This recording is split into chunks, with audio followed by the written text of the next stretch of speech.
heat expected to stick around this weekend. Health experts want you to be prepared if you plan on spending some time outdoors. ABC4's Kayla Bagley spoke with them about ways to protect yourself as we approach those triple digits. According to the CDC, more than 600 Americans die each year from illnesses related to extreme heat. A local doctor tells me that this can be prevented.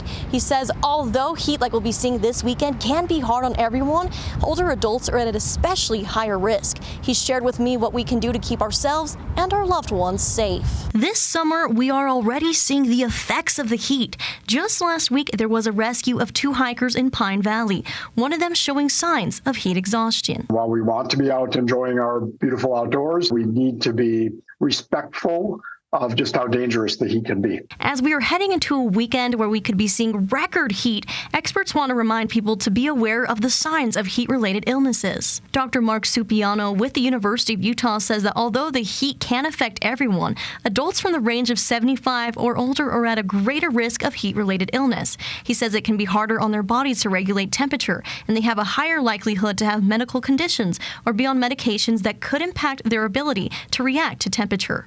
For older adults in particular, I think it's an awareness of just how vulnerable you may be without perhaps knowing that, and being particularly vigilant for these symptoms, trying to stay out of the heat as much as possible. Dr. Supiano says that symptoms of heat-related illnesses can start as someone seeming confused, weak, or dizzy. Skin may be hot to the touch and feel dry. A person may start feeling nauseous or have a headache. These symptoms are very nonspecific, and the older person themselves may not recognize that these symptoms are related to the extreme heat and higher temperature. Be checking in with your older family members regularly in times like this. As body temperature increases, these symptoms can become more severe, which is why it's important to respond to them as they are just beginning before it becomes a medical emergency. Be aware of the dangers of heat and to be particularly attentive to minimize your exposure and make sure that you're prepared to do what's necessary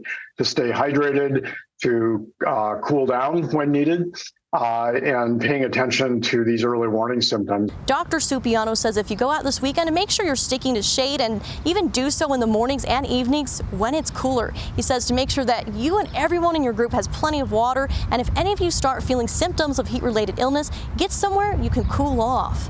Reporting from Salt Lake City, Kayla Bagley, ABC4 News.